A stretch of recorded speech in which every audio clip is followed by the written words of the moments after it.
राम नारायण राम. कधी तुम्ही विचार केलाय का की शेवटी माणूस आपल्या आईवडिलांच्या शरीरात कसा आला?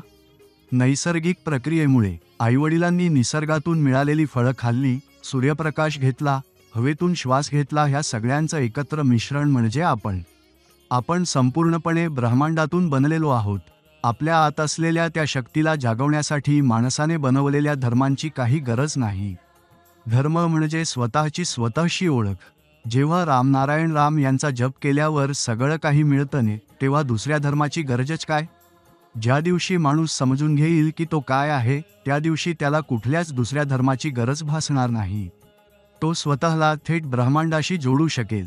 माझ्या महागुरूंनी सांगितलं ने की आपले खरे आईवडील म्हणजे आकाश आणि त्यांचं नाव आहे रामनारायण राम. पृथ्वीवर असलेली प्रत्येक गोष्ट आकाशातूनच आली आहे आणि आकाशाच्या कुशीतच ती वसलेली आहे. आजकाल सोशल मीडियावर खूप काही दाखवलं जातं. राजकारणाच्या नावाखाली, धर्माच्या नावाखाली, जातीच्या नावाखाली लोकांना भडकवलं जातं, लुटलं जातं. त्यामुळेच लोकांना समजेनासं झालंय की खरं काय आहे आणि खोटं काय आहे. अशावेळी काय करायला हवं? अशावेळी माणसाने तयार केलेल्या शिक्षण पद्धतीला निसर्गाधारित शिक्षणात रूपांतरित करावं. हे केल्यास शिक्षण व्यवस्था सुधारेल. पृथ्वीवर राहणारी झाडं, प्राणी, माणसं यांना पृथ्वी कधीही हाकलून देत नाही. पृथ्वीवर असलेल्या राजकारण्यांनी, न्यायाधीशांनी, अभियंत्यांनी, डॉक्टरांनी, शिक्षकांनी सगळ्यांनी निसर्गाबद्दल विचार करायला हवा.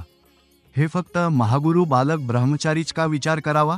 निसर्गाचं जे संकल्पन आहे ते जर पुस्तकांमध्ये लिहिलं गेलं असतं तर पृथ्वीला किती फायदा झाला असता.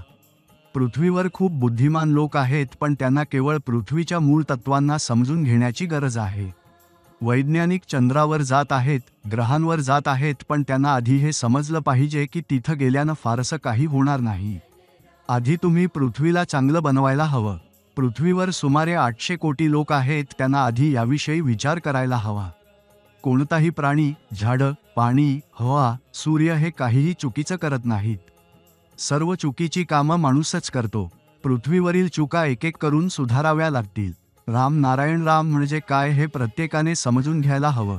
निसर्ग सगळं पाहतो आहे. जेव्हा निसर्ग आपलं भयंकर रूप धारण करेल तेव्हा सगळे लोक सुधारतील. पृथ्वी 52 वेळा उलटली आहे.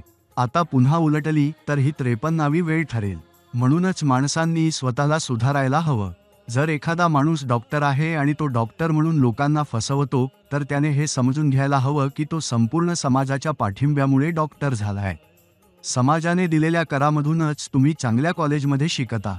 म्हणून निसर्ग हा पाया असणं आवश्यक आहे. म्हणूनच रामनारायण राम यांचा जप करा, ध्यानधारणा करा. तुम्ही ध्यान केलंत तर तुम्हाला कोणताही रोग होणार नाही, कोणतीही अडचण भासणार नाही.